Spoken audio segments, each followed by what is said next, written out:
Assalamualaikum warahmatullahi wabarakatuh. Selamat datang di channel YouTube saya. Langsung saja saya di sini akan menyampaikan hasil tugas dari saya, yaitu tugas farmasi kesehatan prodi S1 keperawatan. Oke, kita next. Sebelumnya perkenalkan, saya Faris Palumam dari kelas C kelompok 16. Di sini saya akan mengangkat tema yaitu hipertensi. Ya, hipertensi apa sih itu hipertensi? Nah, kita masuk ke pengertian dulu. Hipertensi itu adalah suatu keadaan di mana tekanan darah menjadi naik, yaitu tekanan darah sistolik itu mencapai 140 mm Hg dan atau tekanan darah diastolik 90 mm Hg. Nah, karena gangguan pada pembuluh darah yang mengakibatkan suplai oksigen dan nutrisi yang dibawa oleh darah itu terhambat sampai ke jaringan tubuh yang membutuhkannya, begitu. Nah, setelah itu ada klasifikasi hipertensi. Nah, menurut Joint National Committee atau JNC 7, golongan hipertensi dibagi menjadi 4 kelompok. Apa saja sih? Yang pertama ada normal apabila sistolik ya kurang 120 mm Hg dan diastol kurang 80. Yang kedua, prehipertensi apabila sistolik itu mencapai 120 sampai 139 mm Hg dan diastolik itu 80 sampai 89 mm Hg. Dan yang ketiga, hipertensi stadium 1 apabila sistolik mencapai 140 sampai 159 dan diastolnya 90 sampai 99. Nah, yang terakhir, hipertensi stadium apabila dia sistolik lebih dari 160 dan diastolnya itu lebih dari 100 mm Hg ya.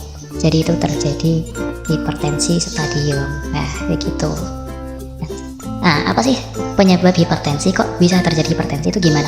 Nah, yang pertama itu ada hipertensi primer atau esensial. Kenapa disebut hipertensi? Hipertensi disebut juga hipertensi idiopatik karena tidak diketahui penyebabnya.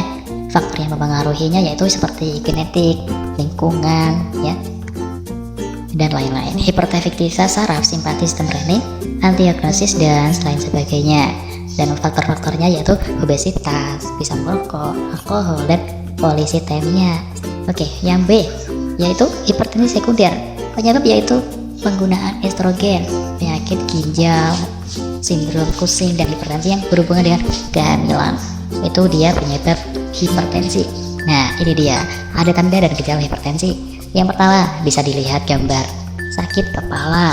Yang kedua ada gambar jantung berdebar-debar betul. Yang ketiga sulit bernafas. Nah, yang keempat bisa dilihat mudah lelah. Yang kelima bisa penglihatan kabur. Dan yang keenam wajah memerah ya. Dan yang ketujuh hidung berdarah ya, seperti gambar itu. Dan yang nomor 8 sering buang air kecil. Nomor 9 telinga berdenging ya. Nomor 10 dunia terasa berputar. Jadi jika Anda mengalami sakit kepala, jantung berdebar-debar dan lain sebagainya dan seterusnya, Anda mengalami gejala hipertensi. Nah, bisa saja itu tanda-tanda dari hipertensi. Oke, next kita ya. Baik, kita ke komplikasi hipertensi. Yang pertama ada stroke. Nah, ini bisa menyebabkan stroke jika kita sudah terkena hipertensi. Dan yang kedua, bisa juga terkena gagal jantung. Nah, harus hati-hati ya kita. Yang ketiga, bisa jadi juga kerusakan gagal ginjal. Dan terakhir, kerusakan jaringan otot gitu. Nah, dan itu adalah komplikasi hipertensi. Nah, kita masuk ke faktor resiko. Nah, yang pertama, faktor resiko yang tidak dapat dikontrol. Pertama, keturunan faktor ini tidak bisa diubah. Jika di dalam keluarga pada orang tua atau saudara memiliki tekanan darah tinggi, maka dugaan hipertensi menjadi lebih besar. Nah, gitu. Selain itu, pada sebuah penelitian menunjukkan bahwa ada bukti gen yang diturunkan untuk masalah tekanan darah tinggi. Hati-hati loh. Ini juga disebabkan oleh faktor keturunan. Yang kedua, faktor usia. Faktor ini tidak bisa diubah. Semakin bertambahnya usia, semakin besar pula resiko untuk menderita tekanan darah tinggi. Jadi jika kalian usianya menginjak tua, hati-hati ya, bisa terjangkit faktor hipertensi. Oke, kita ke faktor yang kedua nih. Yang pertama nih, faktor resiko yang dapat dikontrol. Yang pertama, konsumsi garam. Jadi untuk kalian yang kebanyakan makan garam, mohon untuk dikurangi ya. Jangan kebanyakan micin ya. Bisa jadi loh nanti menyebabkan hipertensi. Yang kedua, ada gambar kolesterol. Nah, ini nih. Jangan juga kebanyakan makan gorengan atau seafood dan lain sebagainya. Nah, yang ketiga ada kafein. Kafein ya. Kafein ini mengandung ya kafein yaitu pada kopi ya, jangan banyak juga minum kopi.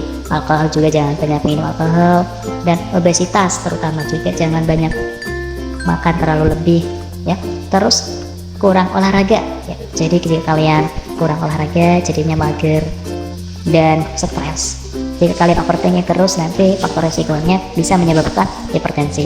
Dan yang terakhir ini adalah kebiasaan merokok ya, terutama pada laki-laki mohon dikontrol untuk kebiasaan merokok ya, supaya nanti tidak terkena penyakit hipertensi begitu ya. Oke, kita lanjut ke pencegahan hipertensi. Ngomong-ngomong, kalau ngomongin pencegahan hipertensi, yang pertama kita harus mengurangi merokok alias tidak merokok. Jika kalian tidak merokok, itu bisa mengurangi faktor penyebab hipertensi ya.